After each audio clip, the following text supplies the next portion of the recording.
The Republican Party still wants to repeal Obamacare. The Republican Party still has no idea what they're going to replace Obamacare with. They know that, but more importantly, the public knows that. And that's why over the last couple weeks, people have been showing up to offices of Republican representatives demanding answers, saying, tell us what you're going to replace it with.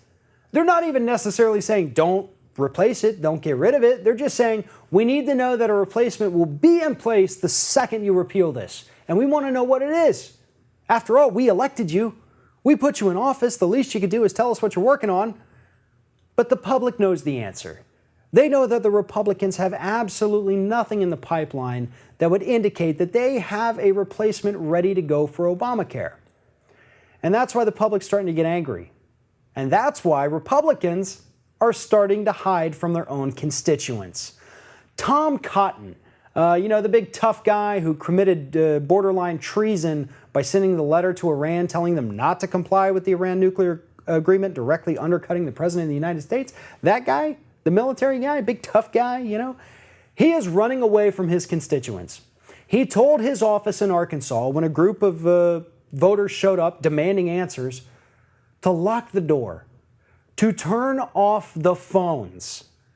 They only spoke to the protesters outside via intercom from inside to let them know that they wouldn't be answering any questions and that they were directed to do that by the office in Washington, D.C.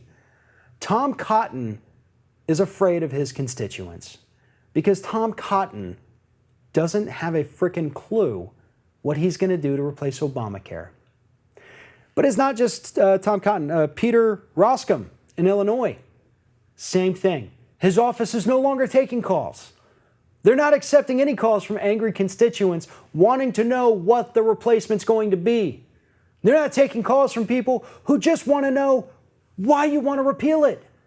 Can you just answer that question and tell us why, and not because Obama did it, and not because you want a patient-centered health care plan, as Paul Ryan likes to say? Fancy words that mean absolutely nothing. Patient-centered?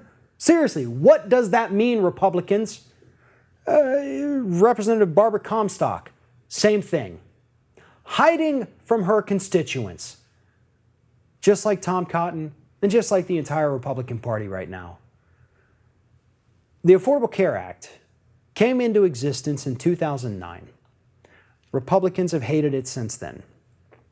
But they have had 8 years to come up with a replacement. 8 years. 8 years.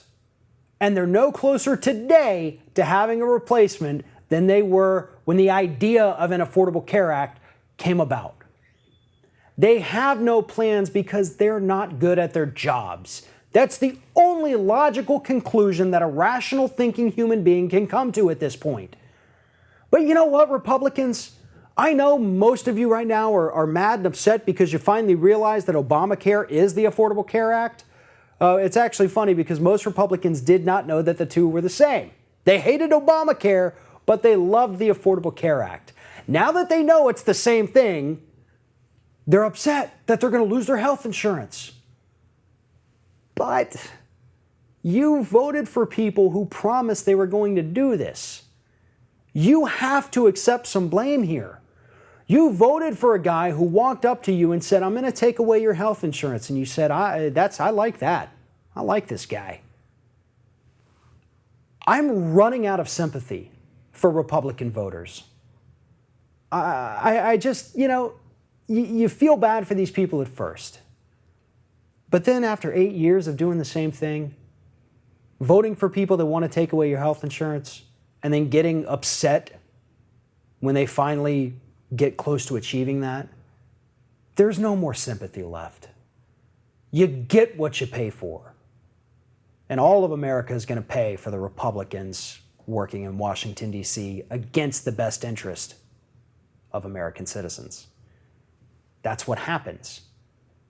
When you vote for somebody who promises to do something, you don't have a right to be pissed off when they actually follow through with it.